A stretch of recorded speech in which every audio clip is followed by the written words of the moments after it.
मामले में अब चीज सामने जब आ रही, क्योंकि मैं यही कह रहा हूं लगातार कि इन्वेस्टिगेशन होने दीजिए। इन्वेस्टिगेशन फेयर पार्सल हो रही है, जब जांच हो जाए तो उसके बाद ही कुछ कहना चाहिए। राजनेताओं को उसके बाद कुछ सोचना चाहिए बोलने के लिए, लेकिन उससे पहले ही बोल देते हैं। अब देखिए, पीड़िता के परिवार और आरोपियों के परिवार की 62 बार पीड़िता के परिवार के फोन से आरोपी के परिवार के फोन पे बात हुई। 42 बार आरोपी परिवार के आरोपी के नंबर से पीड़िता के परिवार से लगातार बात हुई है। 104 बार कॉल आदान प्रदान हुआ है। 5.5 घंटे लगभग बातें हुई हैं इस दौरान, इस सब में। इस बात को SC/ST एक्ट लगाने से पहले इस बात पर तो नजर रखना चाहिए, इस बात पर तो सोचना चाहिए कि क्या संबंध रहे हैं, किस तरह के संबंध रहे। और ये सबसे बड़ी महत्वपूर्ण बात है, कॉल की लोकेशन चंदवा थाना ही है, टावर वहीं का थाना बता रहा है, घर भी दोनों के पास पास है, पीड़ित परिवार का और आरोपियों का परिवार के घर। आरोपी परिवार जो संदीप है उसका घर भी पास है, उसका भी घर पास है। घर पास पास होते हुए फोन पे बात करना, ये किस तरफ इशारा कर रहे हैं, किस तरफ की बात कर रहे हैं, ये क्या कह रहे हैं? साफ दृष्टि से कहीं न कहीं प्रेम संबंध का ये मामला रहा है, अफेयर का मामला रहा है, और उसकी वजह से ये सब इस तरह केस को तूल दिया गया। और यही बात सामने आ रही, वहां के गांव के लोग भी कह रहे हैं, गांव के गवाह भी कह रहे हैं, प्रत्यक्षदर्शी भी कह रहे हैं। मां के, जो पीड़िता की मां है, उसके बयानों में भी ये बात साफ तौर पर आई है कि जब उसने रोका तो तार में उलझ गई लड़की जाके, और उसका जो भाई था संदीप से उसके मारपीट हुई, झगड़ा हुआ इस बात को लेके कि अफेयर पे रोक लगाए। और इसी बात को, जो संदीप 2 हैं, एक संदीप पीड़िता का भाई भी है, एक संदीप आरोपी भी है, उसके साथ की बात, साथ में 3 लोग और लपेट दिए गए, तीनों को, और उसमें अरेस्ट किया गया। ये सब चीजें, SC/ST एक्ट बना है दलित समाज, जो हमारा समाज का अंग है, महत्वपूर्ण अंग है, मजबूत अंग है, उसको सुरक्षा देने के लिए, संरक्षण देने के लिए, कि उसके साथ कोई भी गलत कार्य किसी तरह का ना हो। संविधान उन्हें सुरक्षा देता है, हमारा संरक्षण देता है। लेकिन संविधान कभी नहीं कहता, डॉक्टर भीमराव अंबेडकर की संविधान निर्मात्री सभा के अध्यक्ष थे, वो कभी नहीं इस बात को कहते हैं कि SC/ST एक्ट का दुरुपयोग हो। दुरुपयोग नहीं होना चाहिए। इससे लोगों में आस्था खत्म होती है, विश्वास खत्म होता है, कानून के प्रति भरोसा खत्म होता है। और माननीय उत्तर प्रदेश के मुख्यमंत्री योगी जी ने इस भरोसे को कायम करने के लिए ही SP, SSP, डिप्टी SP और जो निम्न अधिकारी थे उनको सस्पेंड किया, तुरंत SIT गठित की।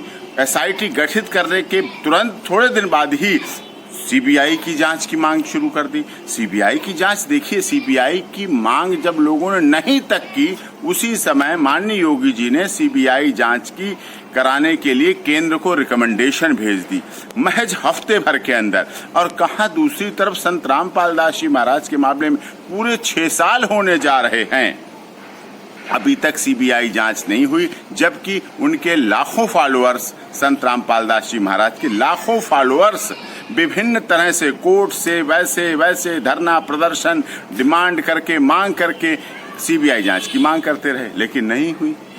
सुशांत राजपूत में 2 महीने लग गए, बिहार सरकार, महाराष्ट्र सरकार और सबको CBI जांच की मांग करते हुए, तब कहीं CBI जांच की। तो CBI जांच पारदर्शी संस्था है, सेंट्रल ब्यूरो ऑफ इन्वेस्टिगेशन हमारी मजबूत संस्था है, मजबूत इन्वेस्टिगेशन एजेंसी, उस पर भरोसा करना चाहिए। नार्को टेस्ट कराया जाए। अब कॉल डिटेल सबकी आई, आजकल इलेक्ट्रॉनिक एविडेंस है, इस इलेक्ट्रॉनिक एविडेंस को दुनिया की कोई ताकत रोक नहीं सकती, चाहे डिफेंस काउंसिल हो, चाहे प्रोसिक्यूशन हो के काउंसिल हो, चाहे स्टेट के वकील, कोई इस बात को मना नहीं कर सकते। अगर संदीप के फोन से बात हुई है और संदीप के फोन पर बात हुई है पीड़िता के भाई के फोन नंबर से, क्योंकि वो जो पीड़िता के यहाँ फोन नंबर है, ऐसा पाया गया है कि पीड़िता के भाई के नंबर पे फोन नंबर था, तो वहां से वो बात होती थी, और इधर संदीप का फोन नंबर था। 104 बार कॉल होना, लगभग 5.5 घंटे बातें होना, क्या बातें हुई, किस तरह की बात हुई? क्या खेती बाड़ी की बातें हुई? क्या बिजनेस की बातें हुई? क्या कहाँ की क्या राजनीतिक बातें हुई? क्या सामाजिक बातें हुई? किस तरह की बातें हुई? ये अपने में सब कुछ जब पूछताछ होगी दोनों पक्षों से, इस पहलू पर जब पूछताछ की जाएगी, जब इस पहलू पर जांच की जाएगी, तो सब कुछ दूध का दूध पानी का पानी होगा। और मैं यही कह रहा हूँ, जांच एजेंसियों पर भरोसा करिए, विश्वास करिए। हम भी कर रहे हैं, हम एक्यूज के लिए रिप्रेजेंट होते हैं, एक्यूज के ऑन बिहाफ आप बोल रहे हैं। माननीय राजा मानवेंद्र सिंह राजा साहब डूंगरपुर केंद्रीय मंत्री, अखिल भारतीय क्षत्रिय महासभा ने, सबने मिलके मुझे, अब उनके परिवार वालों ने, जो उनके परिवार वाले हैं, आरोपियों के परिवार वाले हैं, उनके भाई हैं, सबने अपॉइंट किया है। तो मैं विश्वास कर रहा हूं ना जांच पर, भरोसा कर रहा हूं ना जांच पर। उस पर भरोसा रखिए, सबको रखना चाहिए।